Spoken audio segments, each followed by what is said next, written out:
Hi guys, in this video I want to talk to you guys about how I went from having this nasty looking anatomical back to having this. Okay, so this condition is called a hyperlordosis. It comes about from excessive arching of the lower back or hyperextension. So when hyperextending the lower back, the lumbar spine, it bears weight through certain movement patterns. And what happens then is it brings the neutral spine forward from that lumbar spine area, and it creates that curvature into an anterior pelvic tilt. As you can see, it's not a very healthy position. It's not very safe, and again, it's very unnatural for the spine to look like this. So I just want to point out now that this video was done after my my sort of rehab and the exercises I've done to get fit. I'm just taking these videos now in reference for the video, in reference for you guys. So if it doesn't look natural, that's why. But I did have this condition, and I'm making this video again just for reference. So before I go into any sort of exercises, I want to talk about two main factors that are going to work as your main principles to recovery. So if you can see here, I have that curvature in the back, but then I go straight. My lower back comes back, and I create that posterior pelvic tilt, and then you can find the alignment coming neutral again. Now that's the first factor. Now the second factor is from going to that neutral spine, from there to this. So what I'm doing there essentially is just bracing through my core, creating that tension. So the second factor is keeping strong in that neutral spine position. So I come back and then I brace. So that's going to be the second factor. So this is me showing you how to actually brace into your core.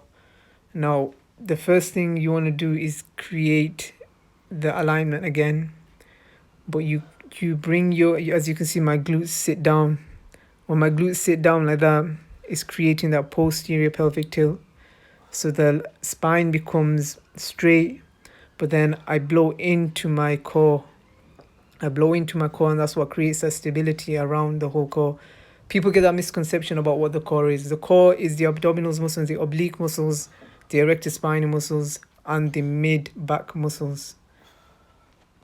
So this is what I want you guys to do before you start your exercises, before and after your exercises, to warm up and really open up that back.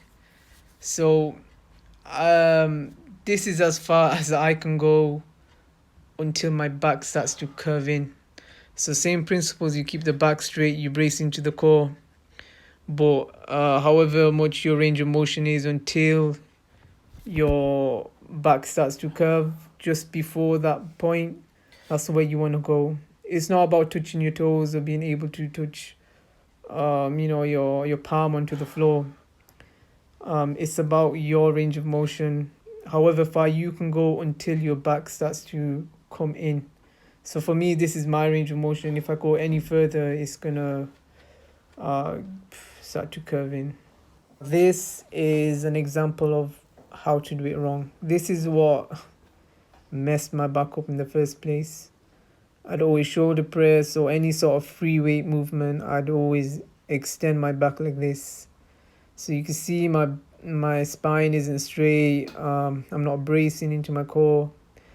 This is quite common. I've seen a lot of people doing the shoulder presses like this. Okay, so this is how I want you guys to do it.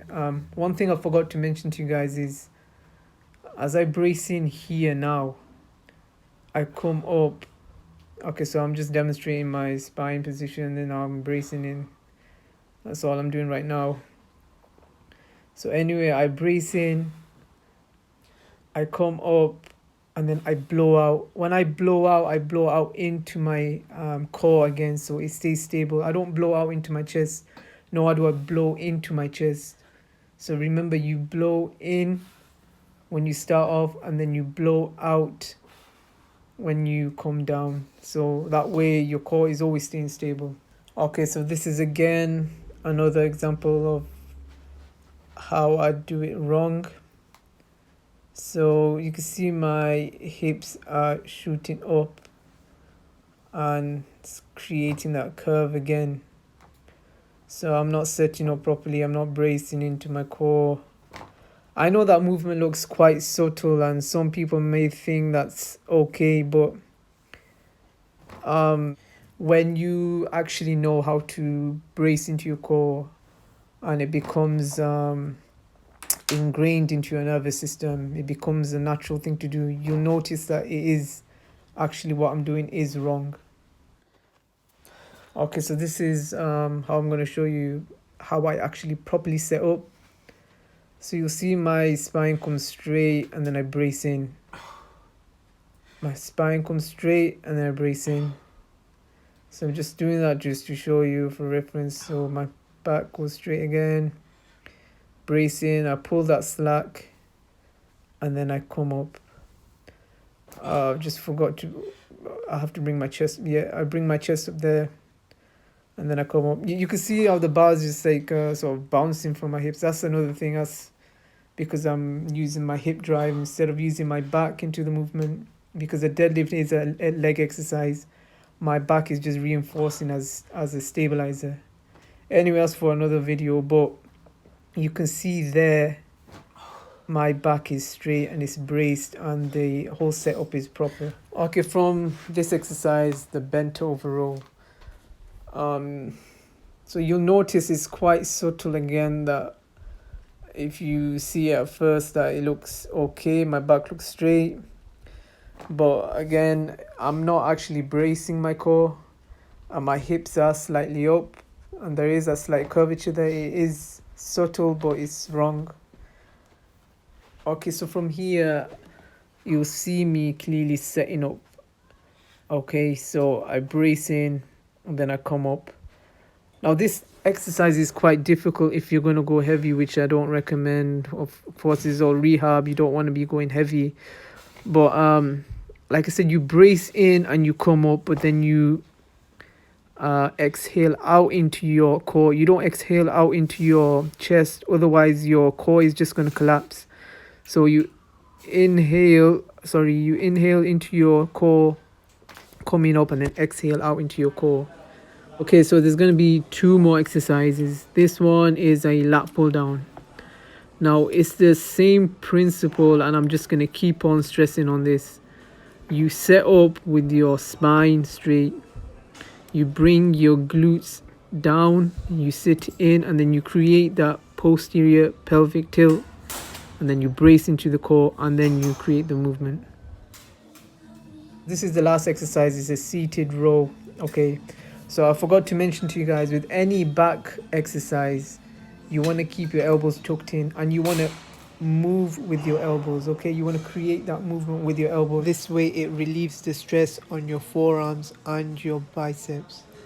Okay, so again, engaging that neutral alignment of the spine and bracing into the core, keeping that tightness of that lower back.